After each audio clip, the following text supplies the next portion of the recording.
Specifically, what we're looking for is, I'll call single source shortest paths. This is often referred to by a somewhat ugly acronym of SSSP, single source shortest path. So what is your setting? You have some graph which may be directed, and it's weighted. So the weights go from the edges to real. So you may actually have negative weights. Weights may be negative.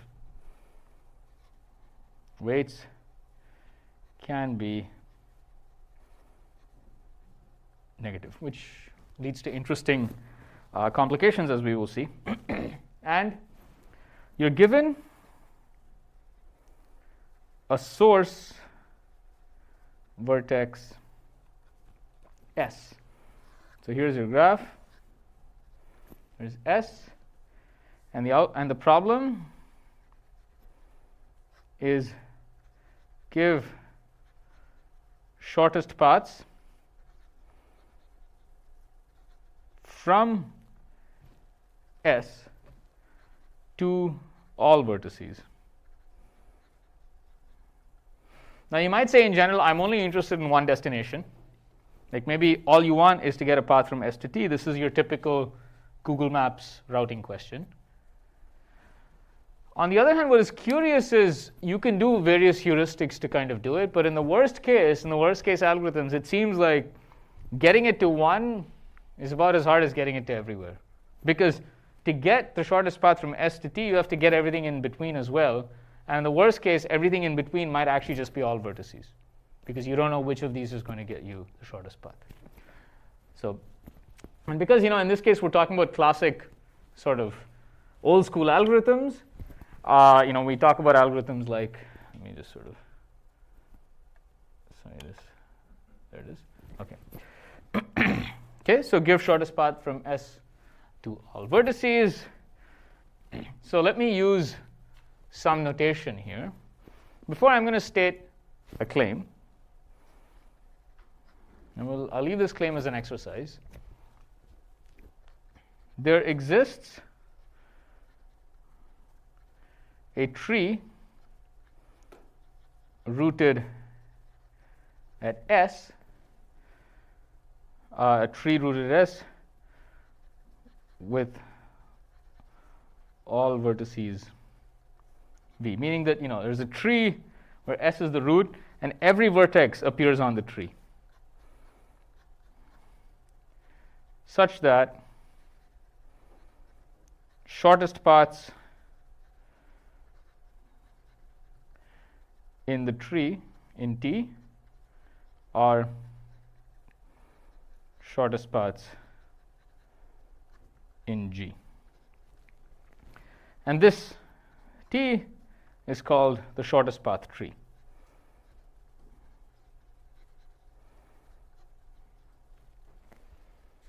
Okay, does this claim make sense? It says that there's actually a tree in here. So your graph might be huge, but there's actually going to be a tree. So that shortest paths of the tree are actually shortest paths of the whole thing. Question, does the claim make sense? So how would you prove this?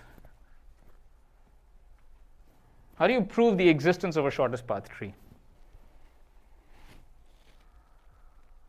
Show that if there's some shortest path that doesn't use an end of the tree, then that would imply that there's like a shortest path. Well, okay, so, but which tree do you start with? I'm saying start with T and then. Oh, but you don't know what T is, right? You need to prove the existence of T. So you're going to start with an arbitrary tree. Oh, okay. Yeah? Start with partial shortest path tree. Okay. And you want to find the vertex that's not in the partial tree. Okay. And you want to find the shortest path to that vertex. And you need to show that the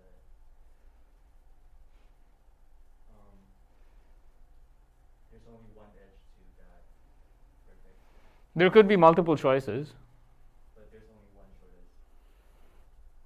So if there's only one edge, then it forms a tree again.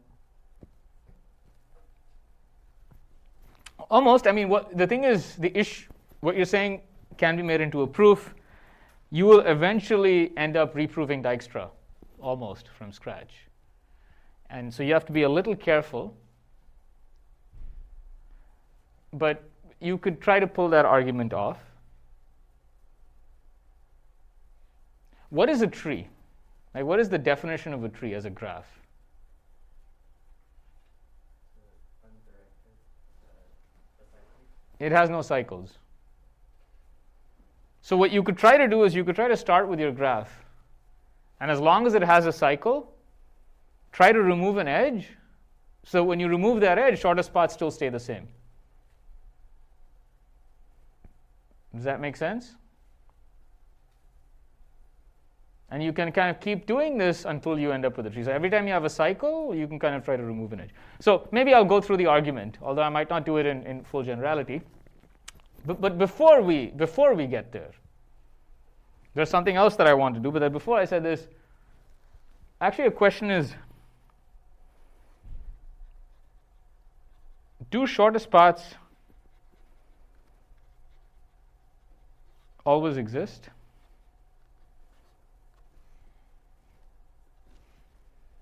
When weights are negative, so here's your graph. Let's say it's undirected. So the distance to this is 2, this is 1, this is -3, 1, 1. And here is S, here is T. What is the shortest path distance from S to T?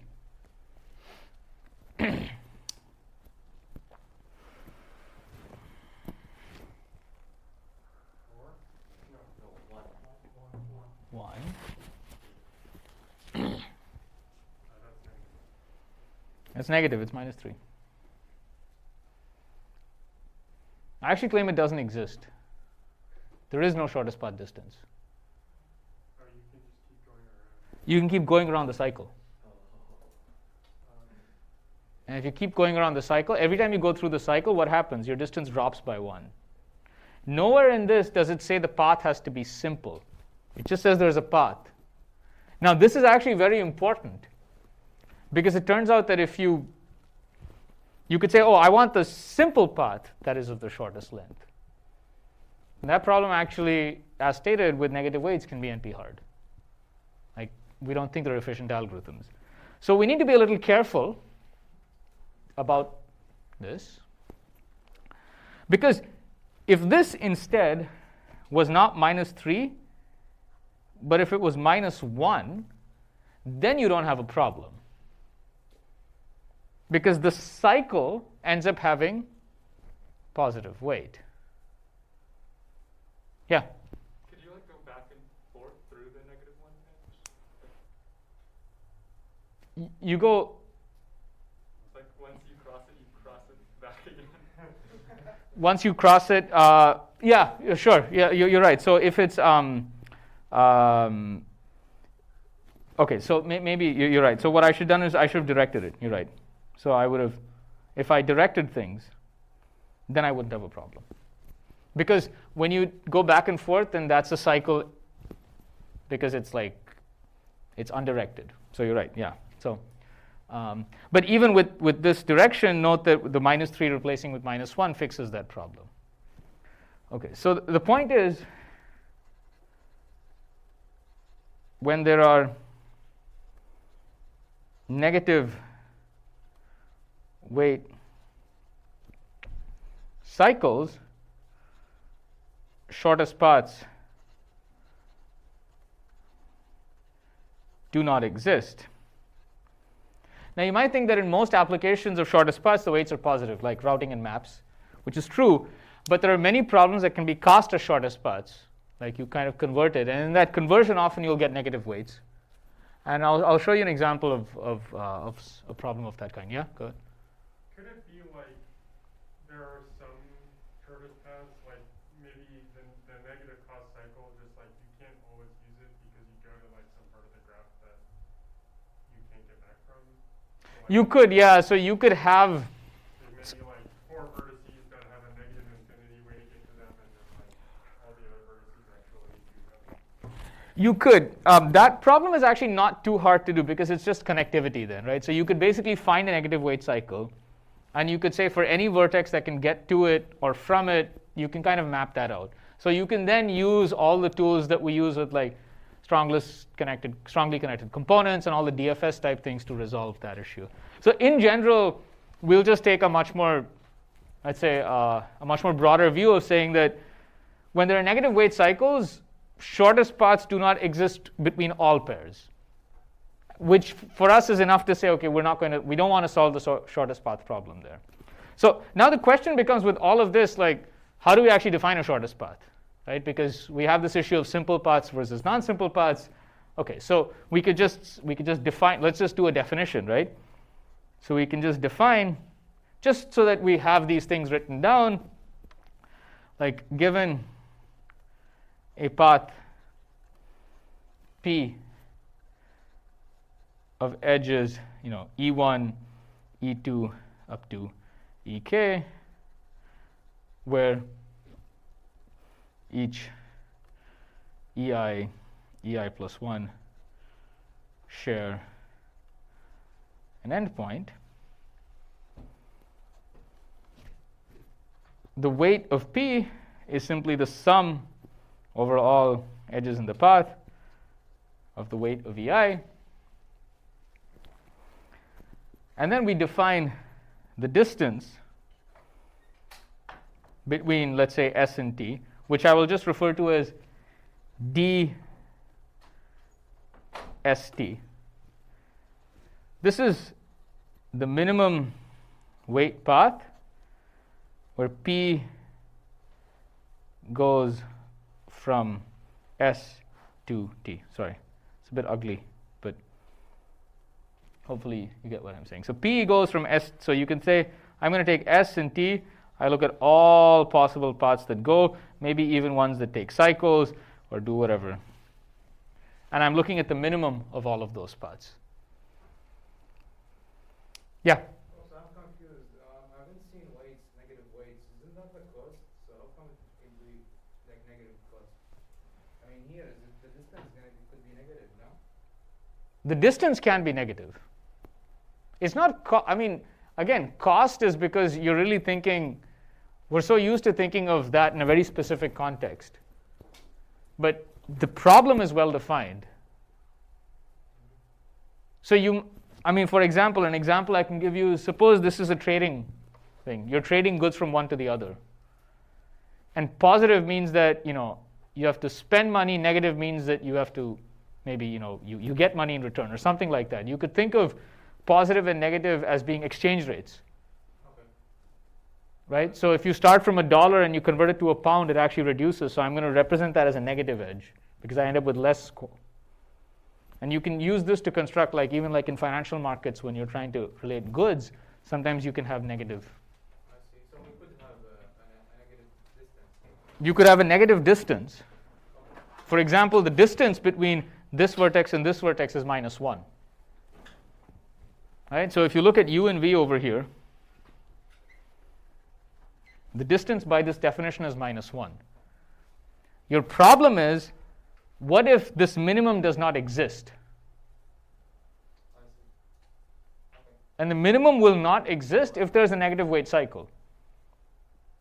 Indeed, you can argue that if there is no negative weight cycle, this minimum always exists because there's no point in a path that will come back to itself because you'll only incur positive cost by doing that or non-negative cost by doing that, non-negative distance by doing that. Let me use the word distance.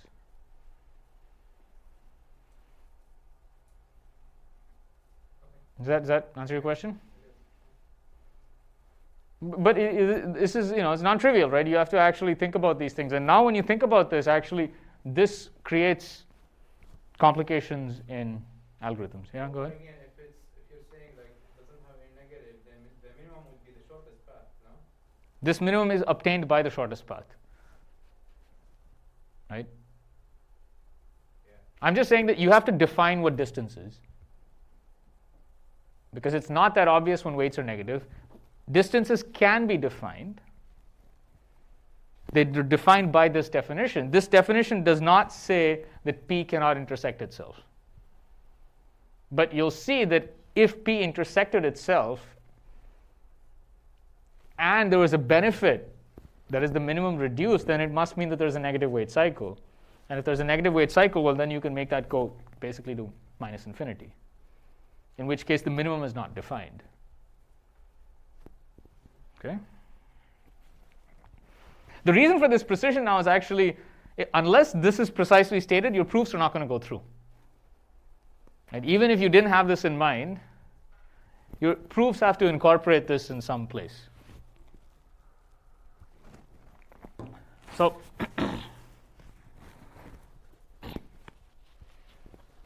I'm just going to write out a claim. Oh boy.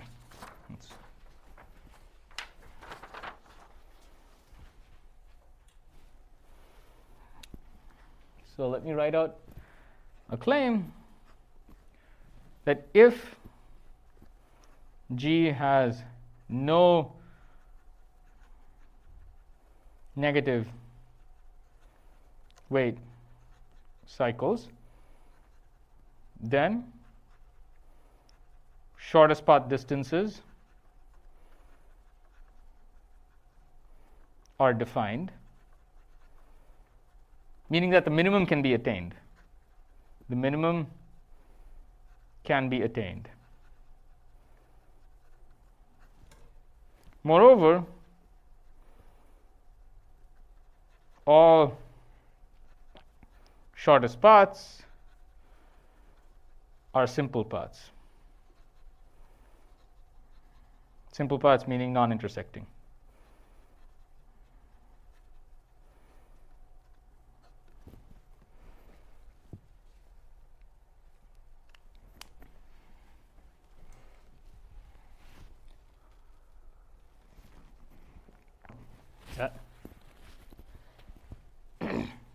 Does that make sense? Okay. Okay.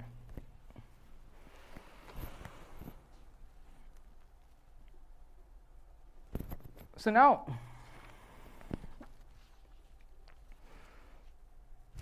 instead of proving this claim right now, let me instead give you an algorithm that finds shortest paths, and basically you can see that its output is going to look in a particular way. It's look like a tree, which is like what initially someone had said, is you could try to prove this by basically taking a tree and growing it. But I'm going to give you a simpler algorithm. And that algorithm is going to do more than just find shortest paths. Actually, if there's a negative weight cycle, it's going to find one. So the nice thing about this algorithm is if there's a negative weight cycle, it will actually find the negative weight cycle. And if there isn't a negative weight cycle, then it will automatically give you all the shortest paths from a given source vertex S. Okay? So this is like the best of what you want. Again, note that if all the weights were positive or non-negative, then none of these issues arise. And for those of you who've seen Dijkstra's algorithm, that's when Dijkstra works when all the weights are non-negative, because then these issues don't arise. So the algorithm that I want to first talk about is Bellman-Ford. So basically, the way to think about Bellman-Ford is it's dynamic programming.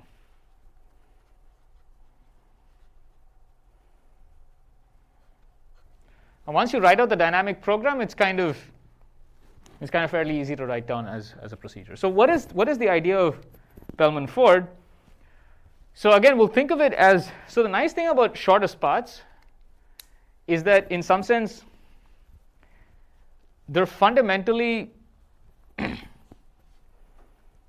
there's a recursive substructure to it, which you can exploit. So let's say you want the shortest path from S to T. So there's some path from S to T, and there's a predecessor V. Then obviously this must be a shortest path.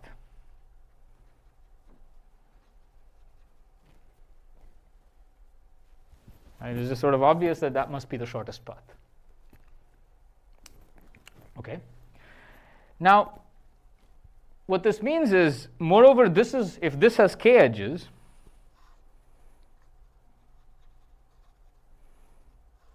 then this has k minus 1 edges. So if you flip the view, you could say, first find all shortest paths of a given length. By length, I mean the number of edges. So find all shortest paths with 10 edges. Then try to find all shortest paths with 11 edges, so on and so forth. And what you know is because all shortest paths are simple, the number of edges on any shortest path is at most n minus 1. Right? So you could basically set up a dynamic program to do that. And indeed, that's what Bellman-Ford does. Okay, so let's kind of review this. So what I'm going to do is I'm going to create a new quantity. I'm going to define a new quantity. Now my S is fixed. Okay, S is fixed. So I'm not going to parameterize by S. Instead, I want to write something that I'm going to call D of, well, okay, so let me put it as a superscript. Maybe I'll put it as subscript. D k of t is equal to, so let's write this down and then we'll see, is the shortest path from S to T, or shortest path distance, from S to T with at most k edges, if it exists. If it exists. Else, you could just think of this as infinity. Like you could imagine that you put a fictitious edge between all pairs of infinite weight, so that everybody has a shortest path with exactly one edge, which is that infinite weight edge, except we're not going to explicitly put that edge. Does that make sense? So you can imagine here's your graph. And for everything, I'm just going to put this extra edge of infinite weight, just so that it's more convenient. And again, we can think of this as directed. So that's why this quantity always exists. Now, the actual distance that we're looking at, d of t, which is the true shortest path distance, the true shortest path distance. This is the same thing as d n minus 1 of t. Right? Why n minus 1? Because the shortest path, if it exists, is simple. So right now it seems like I'm sidestepping the issue of negative weight cycles, but you'll see that the analysis of the algorithm will actually provide one to you when you go through it carefully. Okay, so far so good, right? So what's the recurrence here? So firstly, d0 of s is 0, and d0 of t is infinity for t not equal to s. And this is the initialization.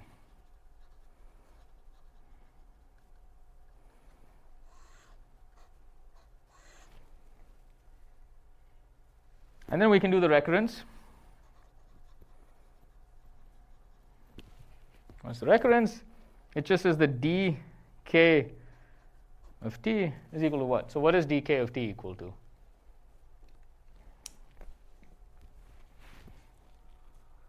Well, one possibility is that it's equal to d k minus 1 of t, like you already got there with a shorter path. Okay. Not with fewer edges. Sure, yeah, sure. Could it be infinity? It could be infinity, but give me the recurrence. So given that you have this and you have this, like this picture should tell you exactly what it is. Yeah? The minimum between the previous one and based on all the edges that it has, if any of them is to a node that, well, the sum of the weight of that edge and that node's distance.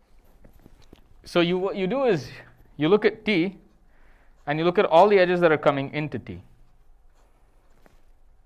And you say for every v, you look at a k minus 1 edge path. Right? So and then you minimize over all of these. So what you do is you minimize over all v, which is the in neighborhood of t. N minus is the in neighborhood. And you minimize what? You minimize dk minus 1 of v plus the weight from v to t.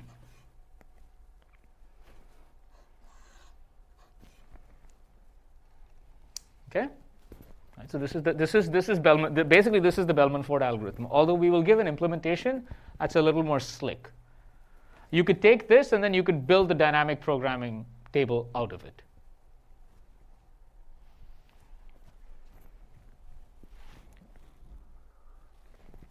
Is this clear?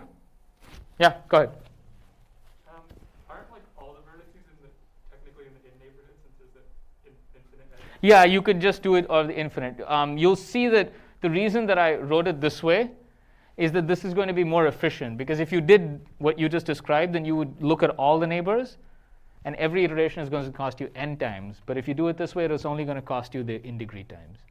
And then eventually you can use this to get, that's a good point. So that's why I said that we won't actually do this, because then it's going to be too expensive running time wise. Okay, so we have this for now.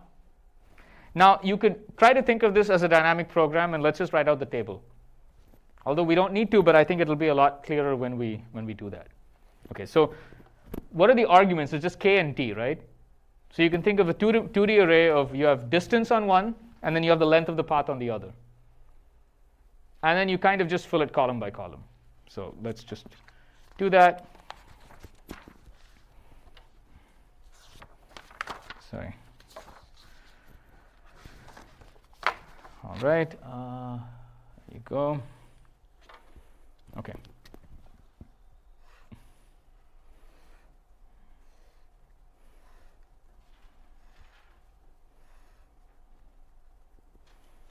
So here I put vertices. So I'm just numbering the vertices, 1, 2, 3, up to n. And here I put the length. Now I'm just going to take the length backwards. Right, so the length is n minus 1, n minus 2, all the way up to the length being 0. So how do I initialize this? So this is like the only place where s appears in this entire algorithm, which is really funny, right? The only place where s appears is you put a 0 over here, and you put an infinity everywhere else.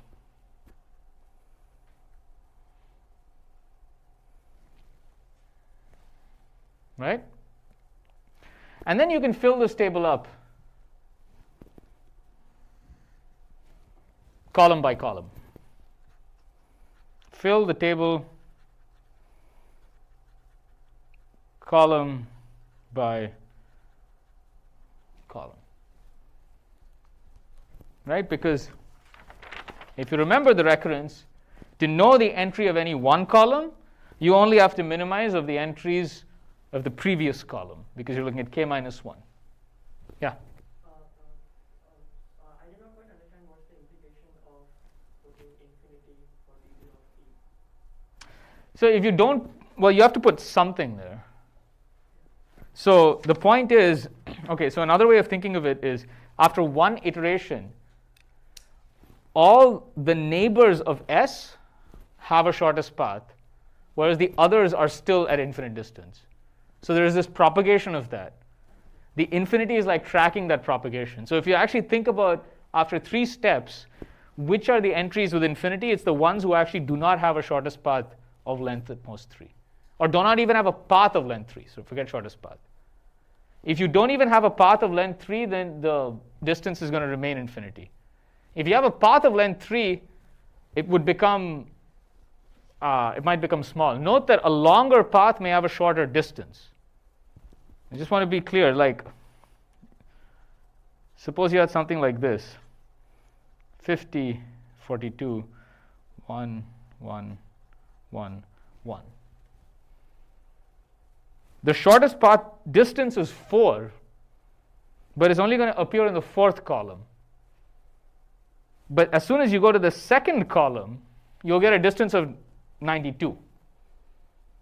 And then it's going to stay there until finally it gets to that. Does that make sense? So that the distance information is kind of propagating along the length of the path.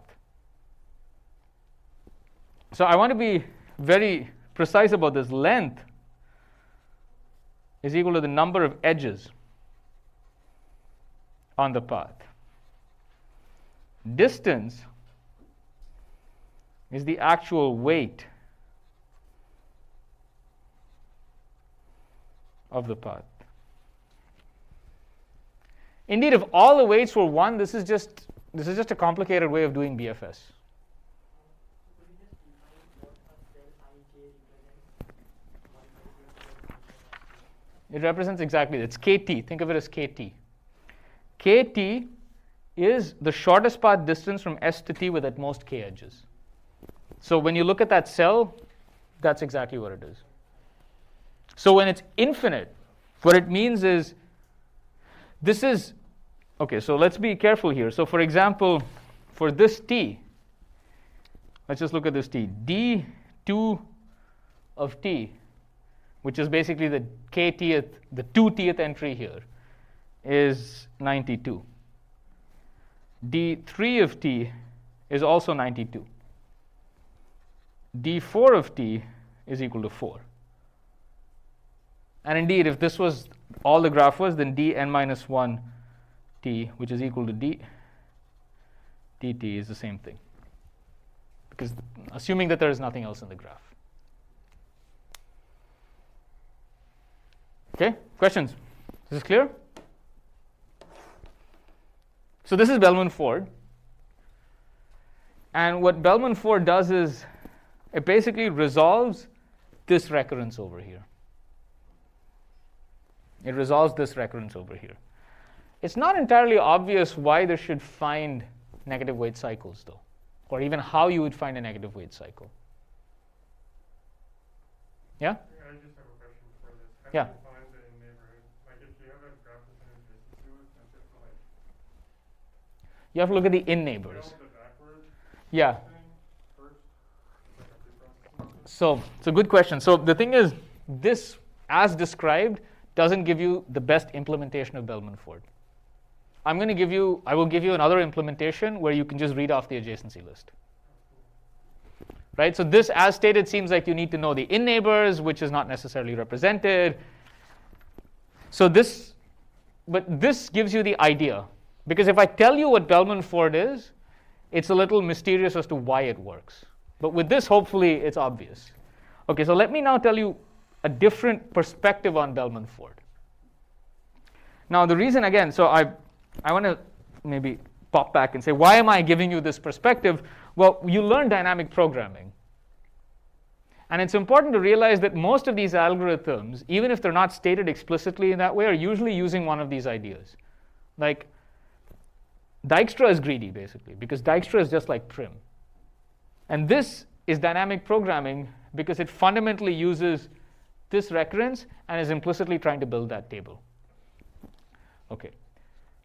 So what is interesting about this viewpoint is you actually get a lot of information. You don't just get the shortest path. Suppose you want a shortest path with only 10 edges on it. Or you want the best path with at most 10 edges, then Bellman-Ford gives you that as well. Whereas something like Dijkstra actually will not. Okay, so after all of that philosophizing, what is the alternate viewpoint of Bellman-Ford? The alternate viewpoint on Bellman-Ford is, okay, so now I want to think of this differently. I'm going to think of two, just like BFS now. I'm going to maintain this array dv. This is basically the current estimate of shortest path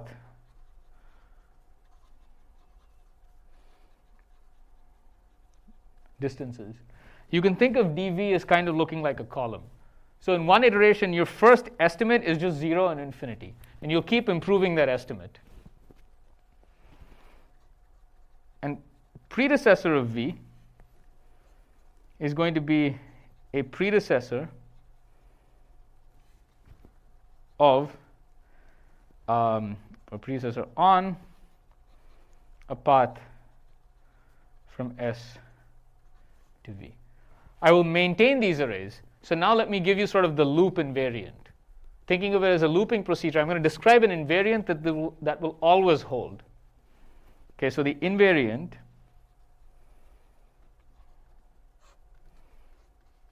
two things.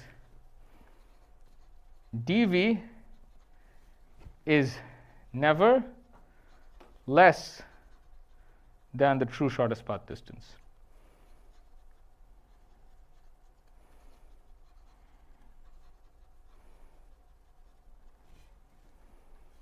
This is going to be obvious by the second thing I state, but I just want to state this. So this is like an overestimate, and you're currently trying to improve that overestimate, which is very similar to this process where you can think of each column as being an estimate, and you're continually improving that estimate as you go down.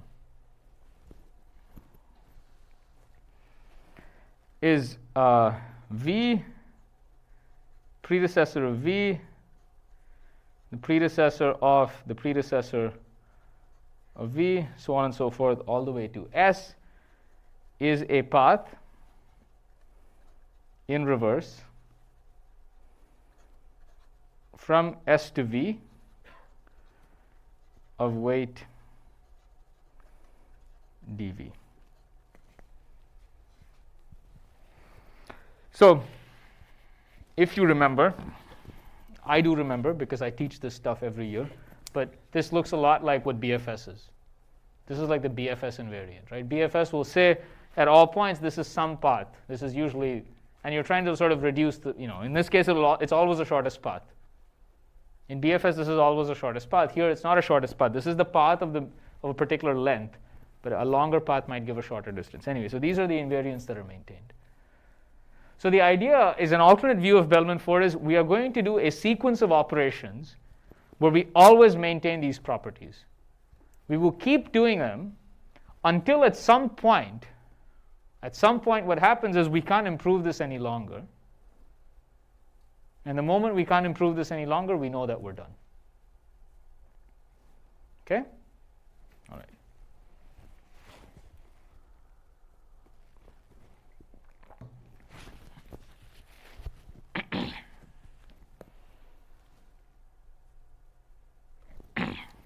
Now, towards this, I'm going to define an operation called a relaxation. Okay, it's an operation that I will call a relaxation step. Sometimes this is actually, funnily enough, just called relax. Just the relax operation. So whenever you hear shortest paths and you see the term relax, it refers to this. And maybe it also refers to the fact that you should relax, but still, independent of that. The operation it's basically what's called a safe operation. A safe operation that maintains invariant, that maintains the invariant.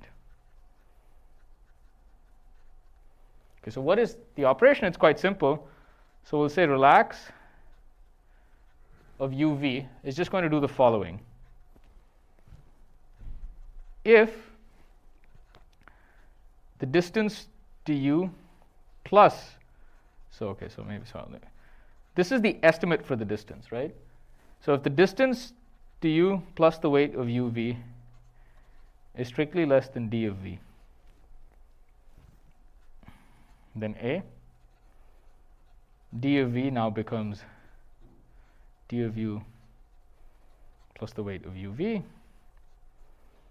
and the predecessor of v is set to u. All this is saying is, here's v, here's u. You currently have some estimated path, some estimated distance.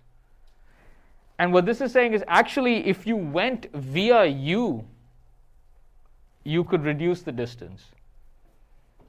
So it says go ahead and reduce it.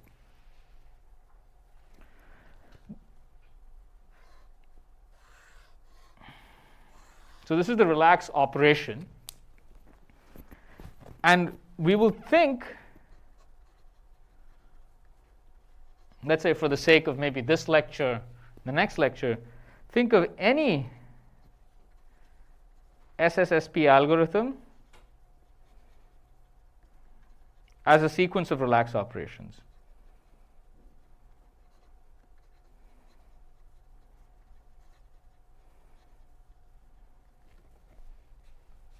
So the idea is that instead of trying to think about the dynamic programming table, let's think about things differently. We are simply going to perform a sequence of relax operations over and over again.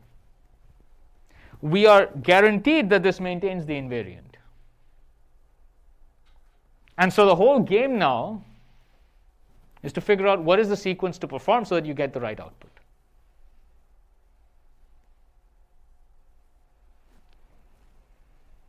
Questions? Is this clear? How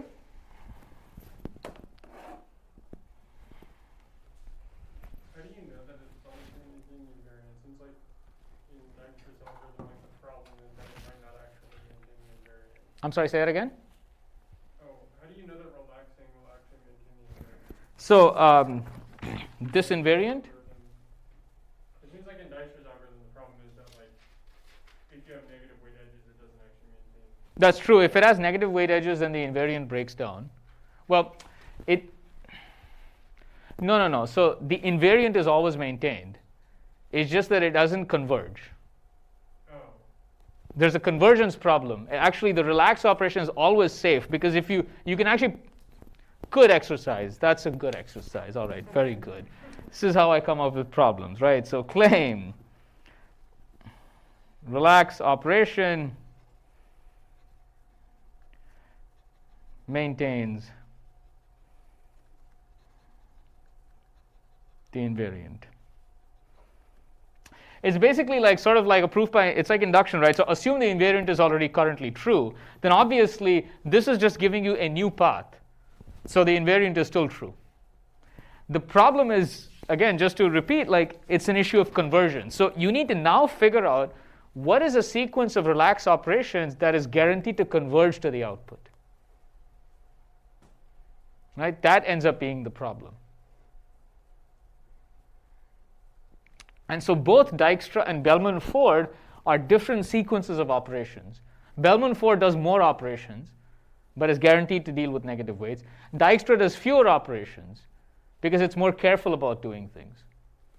So at this point, actually, it's very easy to state what Bellman-Ford is. It'll almost appear magical. So here's Bellman-Ford. The full procedure of Bellman-Ford is simply the following. So it just says,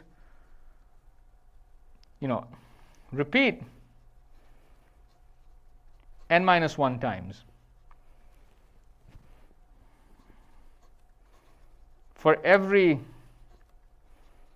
edge, E equal to UV, relax UV. That's it. That's Bellman-Ford. Turns out this is the same thing as that dynamic program. Because if you really think about what it takes to go from one column to the other, what you did was this operation. This is, okay, so every time you compute this, ignore the minimum. For the minimum, you have to compute this quantity for every edge. And if you just did this for every edge and then you minimized appropriately, which is what the relax operation does. Relax operation says, given your current estimate, if I take another possible in-neighbor, is this going to improve? So every time you go from one column to the next column, you're basically just calling a relax operation on all the edges.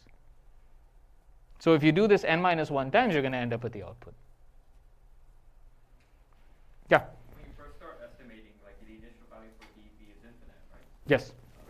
The initial value for dv is infinite, yeah. You start making that reduction once you have, well, du plus wq, uv, and You mean I'm just trying to visualize how that step looks like. this step? You first do the relax, yeah. Sorry, which step? You mean this step? Yes. So consider a graph, right? So I don't know. So start with a graph.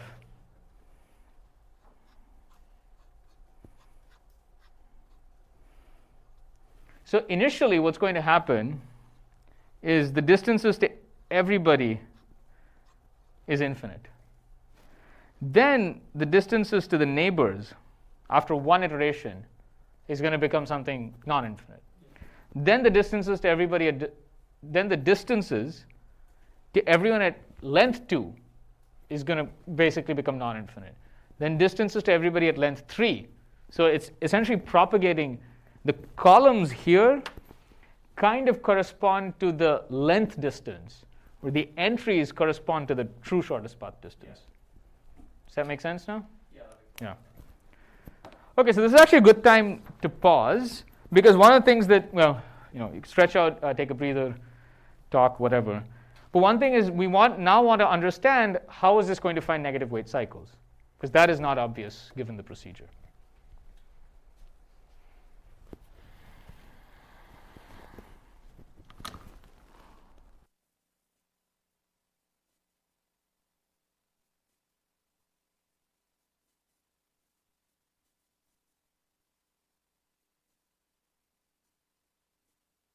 Pause for a few minutes. You can leave the room if you want. Feel free.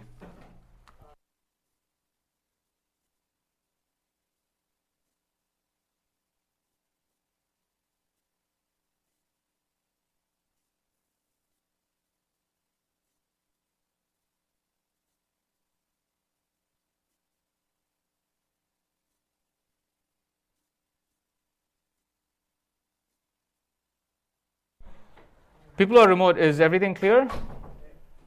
Yes, Professor. Okay, good. Thank you.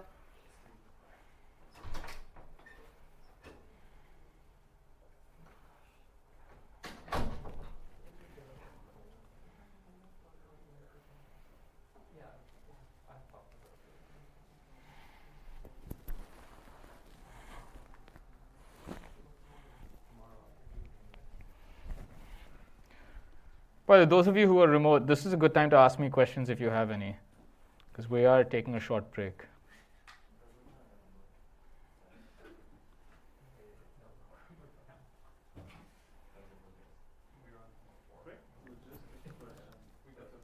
Sure. How are the classrooms assigned to classes? Some black magic. Like, I don't decide. Sure, but like this is grad CS course I work. It's weird for me. Yeah, that's because we don't have enough. We don't have enough seating. Oh, let me turn this off.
All right, let's continue.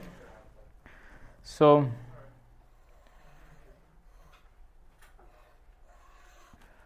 there is Bellman-Ford, simple and easy to describe. Let me give an alternate proof that Bellman-Ford is correct, because I think it shows, I think it's just a nice way of demonstrating how the dynamic program works. So I'll just say that, so suppose shortest path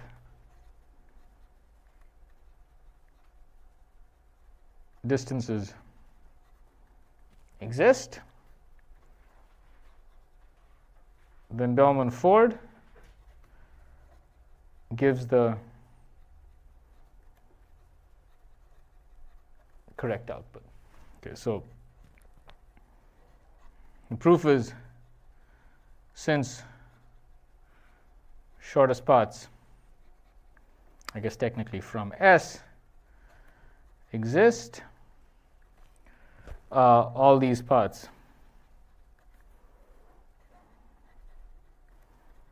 are simple. Now consider a shortest path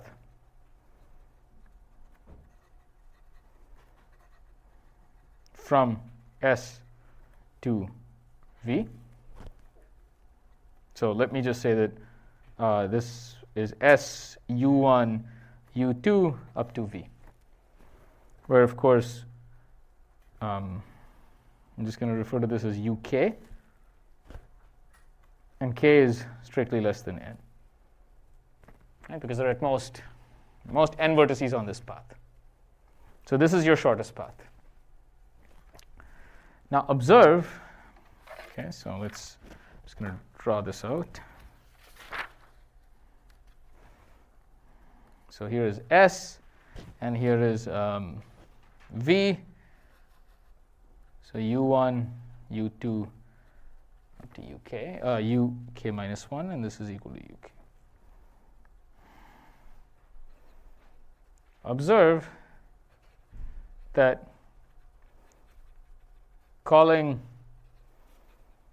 relax SU1, relax U1, U2, relax U2, U3, so on and so forth, up to relax UK minus 1, UK.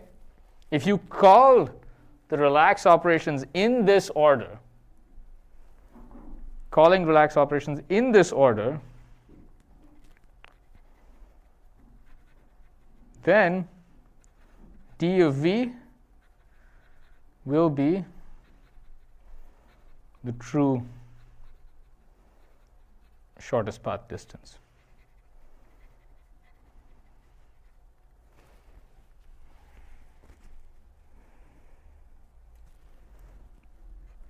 Because relax is a safe operation, meaning it maintains the invariance,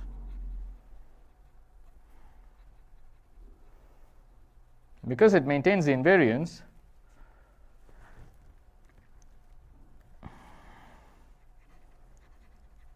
if there is any sequence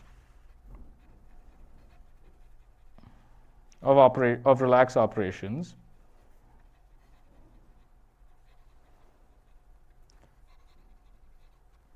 that contains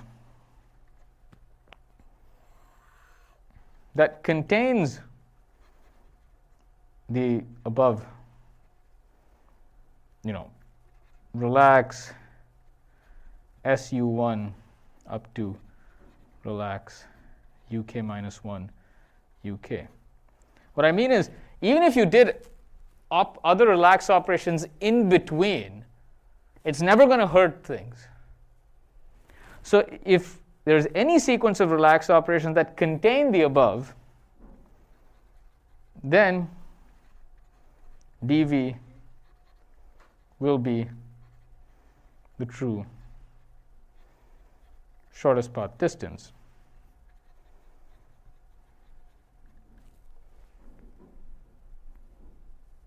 Now note that what Bellman-Ford does is it simply calls the relax operation for all edges n minus 1 times. So it's going to contain the sequence. It's a very beautiful proof, actually, if you think about it. It just says that automatically it's going to contain the right sequence simply because it does all the edges n minus 1 times. And hence it's going to give you the shortest path. Okay, is this clear? So what is this saying? It says, so what this is saying is in the kth, well, maybe I shouldn't use k because k is used over here. So I'll say in the jth iteration of Bellman-Ford, relax uj plus 1 is called.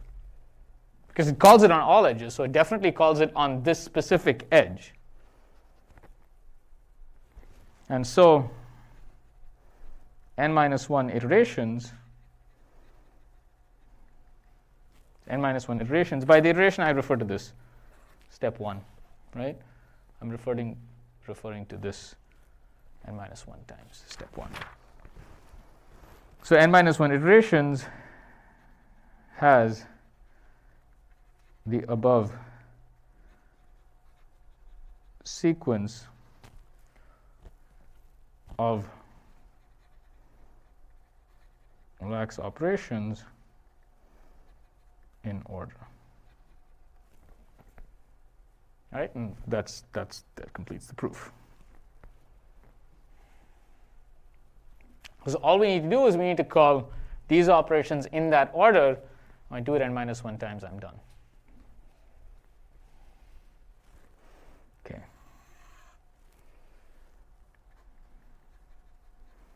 Finding negative weight cycles. And technically, this goes back to the point that was raised earlier. Negative weight cycles, I'll say, that can be reached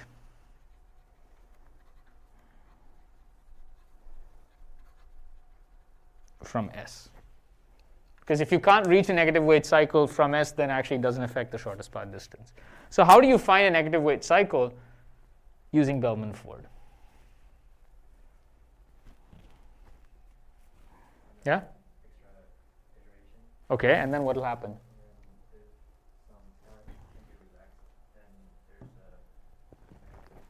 Exactly. Right, so what should happen is after this step, the shortest path distances should not change.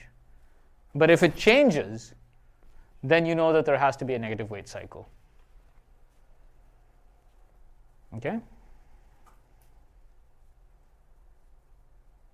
Is that clear? So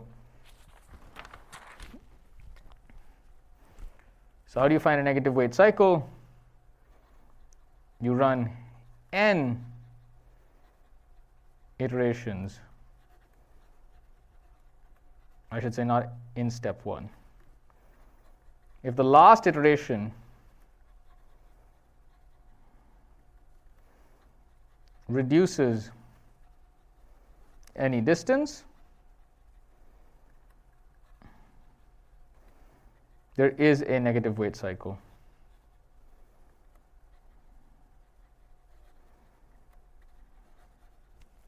And if you actually follow the predecessors,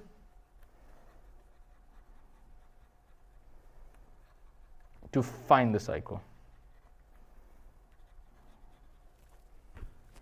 Right, so if you just follow the predecessors, it will tell you how you got to that cycle.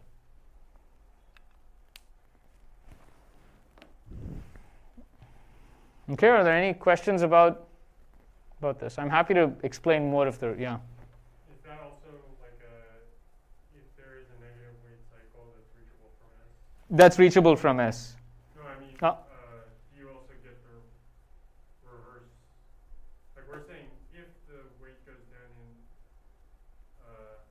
Sure. Okay, you're right. So you mean if there's a negative weight cycle, then are you guaranteed? Yes. So yeah, you're right. So okay, maybe this was worth explaining. So let me draw a picture.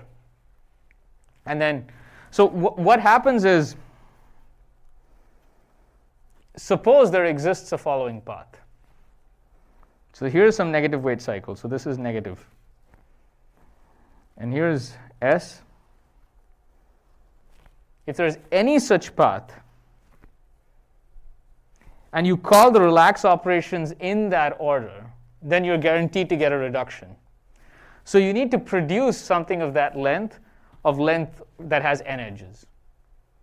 And if you can produce something like that, then you know that you are guaranteed to get a reduction. Does that make sense? No. Okay, so let's, okay, maybe, why don't we just prove this? Okay, so what is the claim? If there exists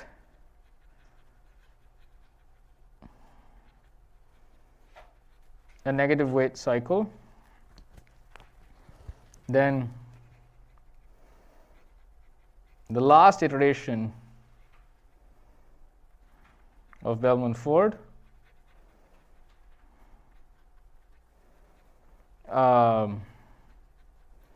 reduces some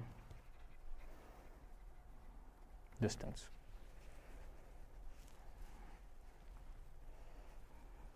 Right? This is what we need to argue. Okay, so let me see if there's a best way to do this.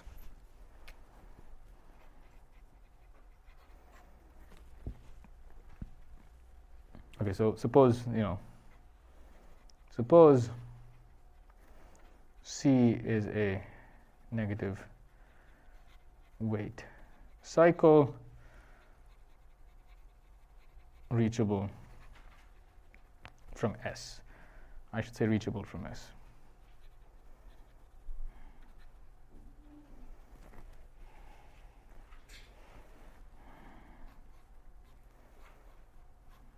Okay, so here's your negative weight cycle C. So what we need to produce to argue this reduction is to argue that there exists some vertex V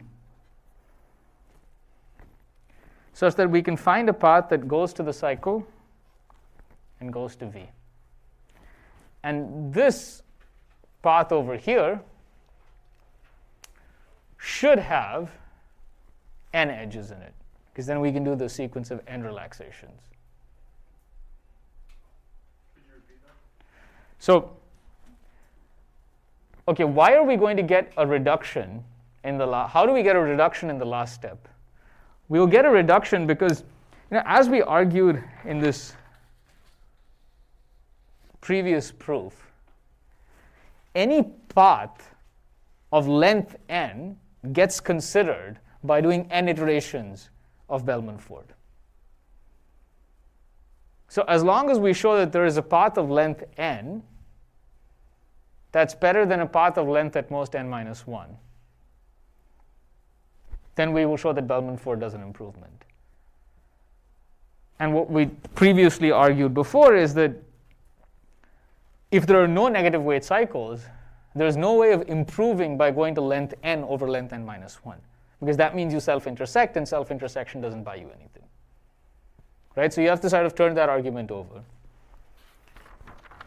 And what you need to say is there's some negative weight cycle.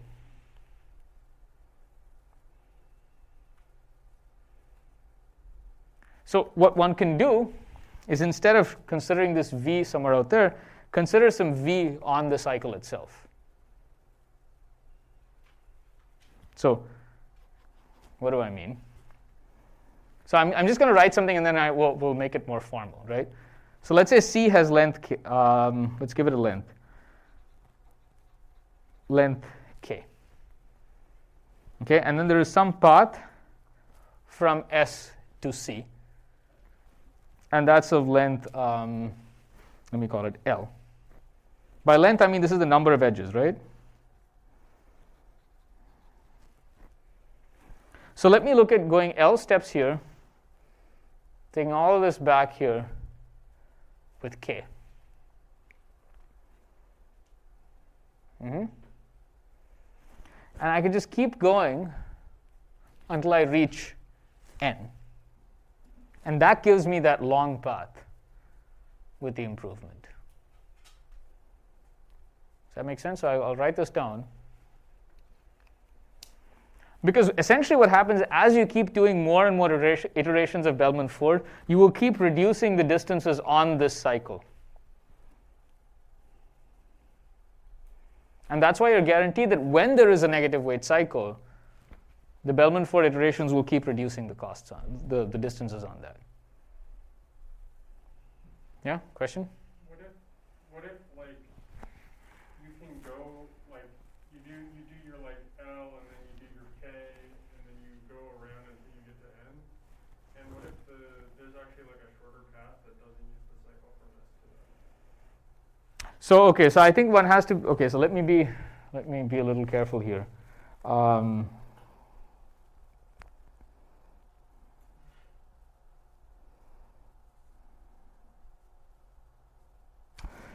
Okay, so you would have to. Okay, so you take your cycle, you let this path be the actual shortest path to that cycle. Sure. So you enter through that shortest path, and that way, if there's any other way of getting there, then that would have to be longer. Sure. So it's a bit. So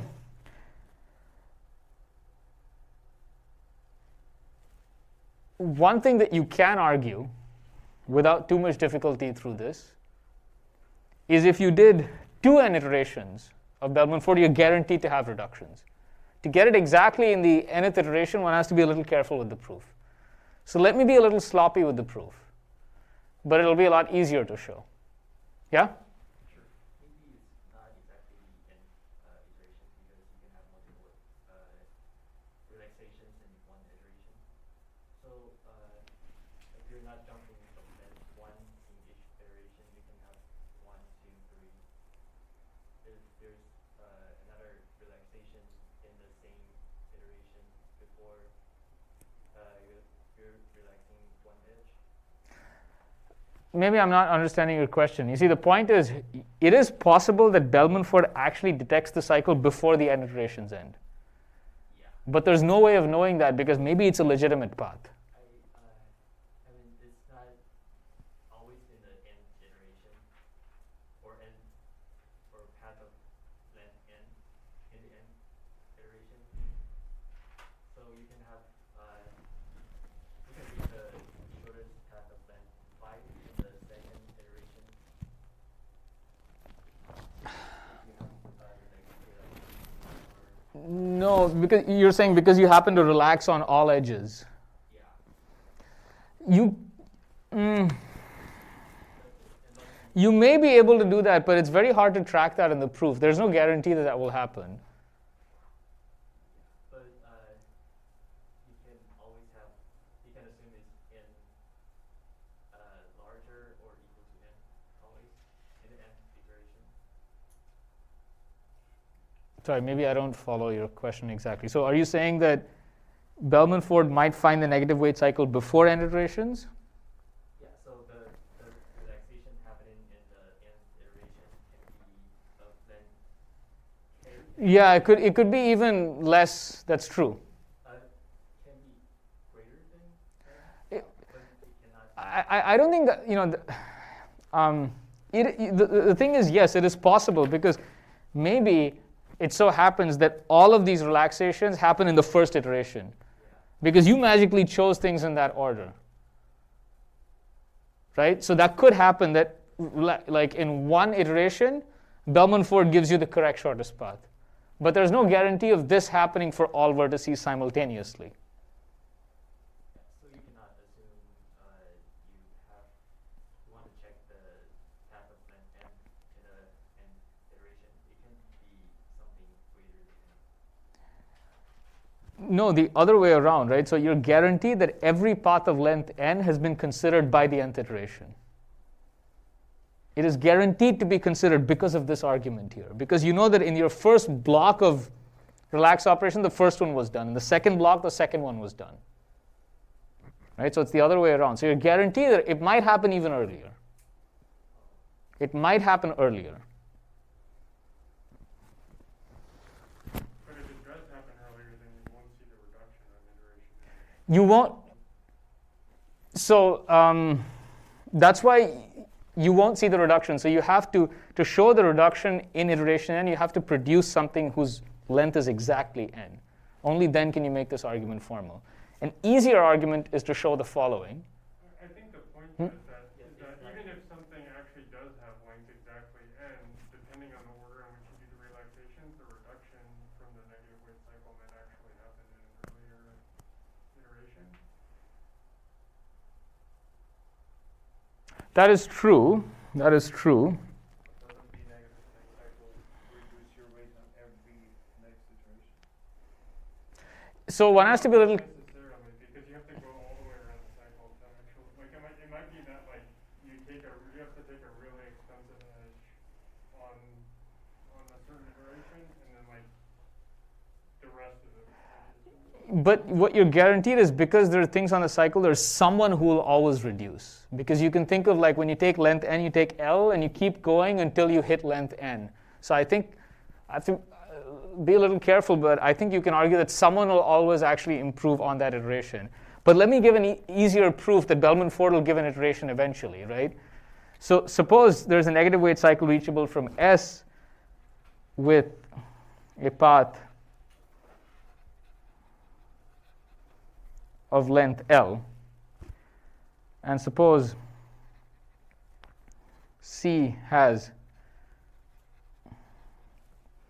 k edges. Choose, I'll call it R, such that k plus L plus R times k is greater than n, but L plus R minus 1k is, let's say that, okay, so maybe I'll do it the other way around, greater than e, less than equal to n. Meaning I can keep going around this until at some point I've taken more than n steps. But if I took, one less of them, it's less than n. So this means that in L plus RK, I can go here and go around this thing R times. And so my distance will be less than what I could have done if I could only go around it R minus 1 times. So I know that if I did L plus RK iterations of Bellman-Ford, I'm guaranteed to get the reduction. And this thing is at most 2 times n, you can argue. And that's how you would detect that there is a negative. That's how you would detect there's a negative cycle, because if you, okay, so instead of n, if I did 2n iterations, my argument would go through. Right, so if I'll say 2n iterations and the last maybe n plus 1 iterations. But I'm pretty sure that even the last iteration is enough. Basically, I'll think about it. If I can't figure it out quick enough, then I'll make it an exercise. Right? That's what I normally do. But you see that the argument is if you do the last n plus 1 iterations, then the last n plus 1 iterations reduces the distance, because what you get is choose R says that this is possible. Then you know that the length of a path with L plus RK edges from S to, let me refer to this as U, to U has a weight less than a path from S to U of at most n minus 1 edges.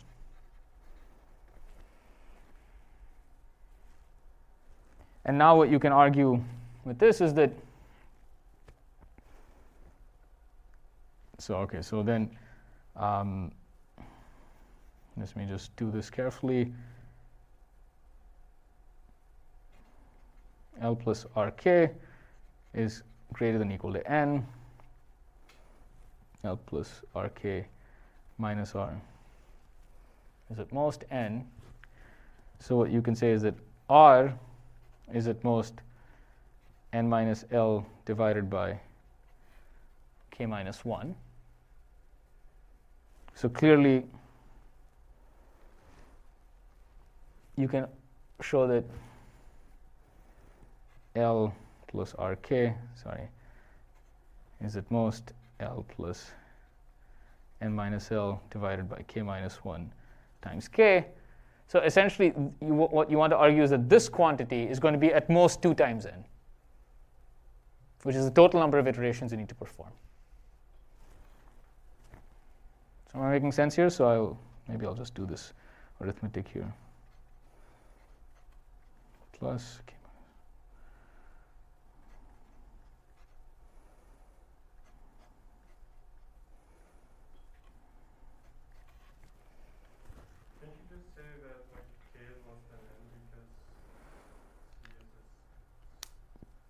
Yeah, k is less than n, but is that enough to basically prove that the whole thing is at most, because L plus R times k, then R could also be like n. But we know something about R minus, I'm saying like the R minus 1k, if we just add. Oh, you're saying you're just adding, yeah, okay, right. You're basically just adding, you're adding k. You're adding 1k to this, yeah. So actually that's even, sorry. Forget all of this, right? So I guess I'm just doing the same thing all over again, but I'm just saying L plus R times k is equal to L plus R minus 1k plus k. And this is at most n, and this is also at most n. So this is at most 2 times n. So ignore all of this other stuff I was doing.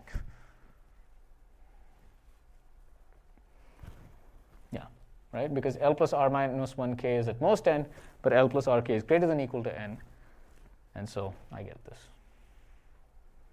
So in 2n iterations, I'm guaranteed to find it.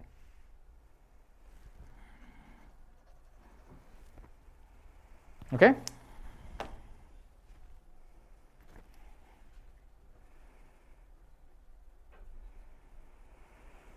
Okay, so this was a bit of a deviation. I wasn't planning on going here, so that's why I think I didn't work this math out before coming. But anyway, so hopefully you see how the negative weight cycles are found. So intuitively, the more iterations you keep doing, the weight just keeps going down, and that's enough to show you that a negative weight cycle exists. Indeed, if there's a negative weight cycle, this will do it. Yeah? I'm a little confused. So if you have a negative weight edge, doesn't that always reduce the, consider 3 vertices V1, 2, 3. Between 1 and 2 I have a positive weight, and between 2 and 3 I have a negative weight. My source is 1.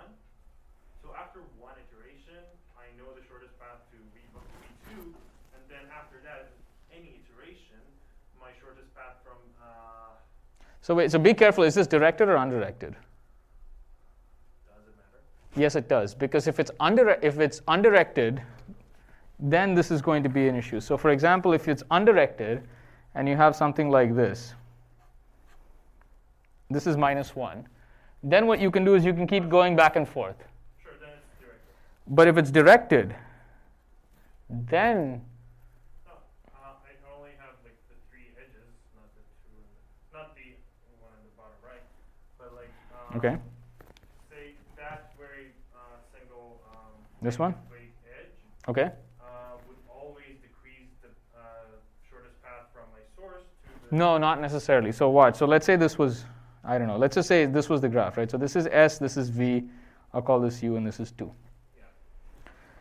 When you do any subsequent relaxations of this, you look at this, you look at the distance from S to U, which is always 2. Yeah. And 2 minus 1 is 1. So you're never going to go below 1. It is always less than the distance to that, but you're not, maybe a, right? Because you're saying, is it less than dv? And it's not going to be less than dv. Right. Okay, so maybe a few last words on Bellman-Ford.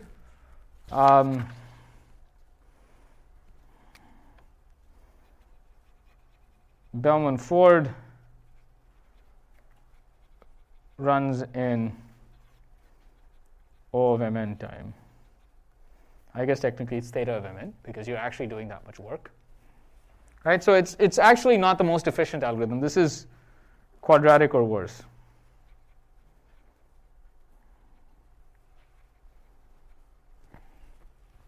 Right? So you get mn. And so Dijkstra's algorithm only works with non-negative weights.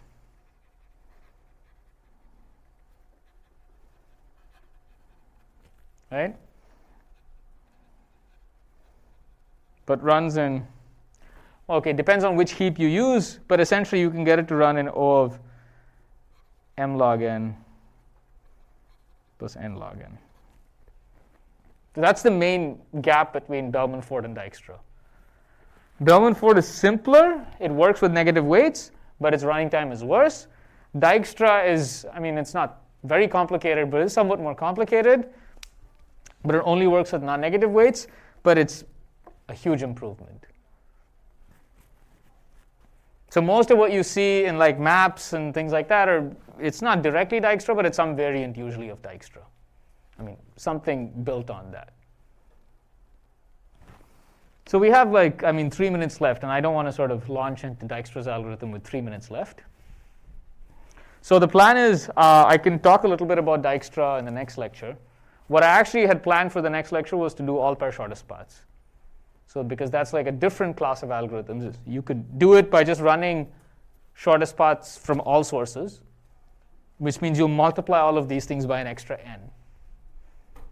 And there are ways of sort of combining all that computation together to get something better. And again, it uses a lot of dynamic programming ideas.